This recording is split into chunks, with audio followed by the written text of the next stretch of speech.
L'annonce des coupes budgétaires est vraiment une catastrophe à nos yeux. On ne peut plus, on n'en peut plus, les personnels n'en peuvent plus, les résidents sont vraiment l'otage, je vais dire, de ces coupes budgétaires, de ces problèmes de personnel non remplacés, de ces arrêts de temps de travail, ces arrêts qui ne sont pas remplacés. On n'en peut plus. Franchement, on est trop peu pour eux, trop peu pour nos aînés. C'est vraiment...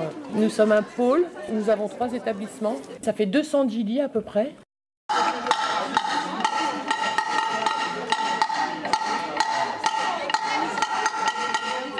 On n'est plus du tout dans l'humain, on est dans l'usine. Quand vous voyez par exemple sur nous, sur notre pôle de Lille, nous sommes 4 soignants, 4 aides-soignantes pour 75 résidents. C'est quand même énorme. Je crois que c'est un cri national qui nous dit que voilà, on ne peut pas s'occuper correctement de 15, 16, 17 résidents le matin. Il y a forcément des résidents qui sont un petit peu laissés de côté par rapport à d'autres. Et ça, c'est pas normal. Les familles ont du mal à comprendre aussi. Les familles ne comprennent pas pourquoi l'après-midi on est 2. C'est pas possible, 2 pour 75.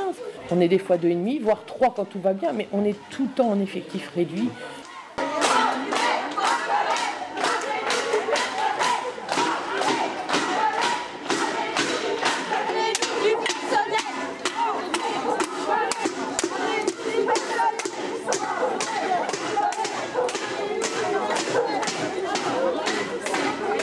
On est en colère, là, on manifeste parce que c'est vrai qu'on met les personnes âgées à l'oubliette alors que c'est des personnes, il faut vraiment communiquer et c'est pour ça qu'on demande plus de personnel et c'est pour discuter avec eux et puis prendre soin d'eux, il fallait les suivre jusqu'à la fin de leur jour, quoi. C'est ce qu'on demande, hein. C'est pas autre chose, c'est plus leur bien parce qu'il faut penser qu'on va tous y passer aussi, hein. Voilà. Nous, on s'en rend malade de la manière dont on s'en occupe. On n'a pas été formés pour ça. On a eu des formations humanitude. On a là-dessus un directeur qui vraiment nous prône les formations à tout va. Donc on fait des formations humanitude, on fait des formations fin de vie, on fait des formations soins palliatifs.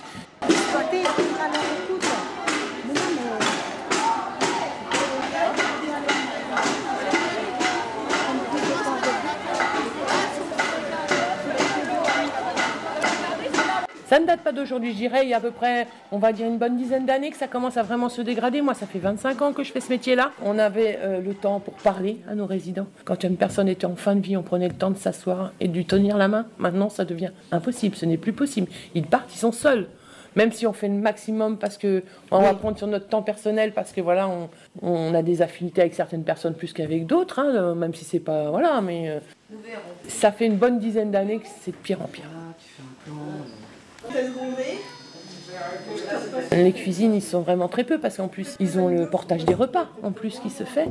Mais nous, dans les soins, les ASH, les personnes, puisqu'il y a maintenant une équipe soins-ménage, il ne faut pas oublier que ça a fait beaucoup aussi de difficultés dans les... On a demandé à des personnes qui étaient aux toilettes il y a quelques années de partir et de reprendre le balai alors qu'elles sont tout à fait capables. On a une infirmière qui fait les 3 établissements. Donc qui fait le matin et qui a une petite coupure, qui refait le soir pour les 3, une infirmière pour 210. Mais il faut voir comment on est obligé de tirer sur tout. Ici, on n'est pas, on est obligé avec le budget qu'on a, on est obligé de tout faire attention. Que ce soit au niveau de l'alimentation, un repas, je sais pas, à peu près 4 € pour faire manger quelqu'un sur 24 heures, petit déjeuner compris.